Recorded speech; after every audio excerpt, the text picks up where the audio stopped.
I am Mini and this is my small world, Mini's tiny world. আজকে গণেশ চতুর্থী, তাই আমি আমার বাড়ির সবাই গণেশ ঠাকুরের আরাধনা করব।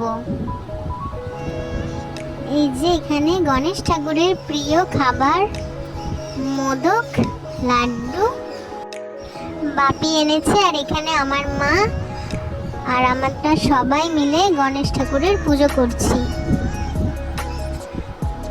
আর অপেক্ষা করছি কখন পুজোটা হবে আর এই লাড্ডু মোদক আমরাও খাবো।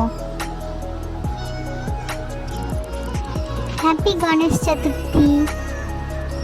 সবাই ভালো থাকবেন, সুস্থ থাকবেন। আবার দেখা হবে অন্য একটা ভিডিওয়।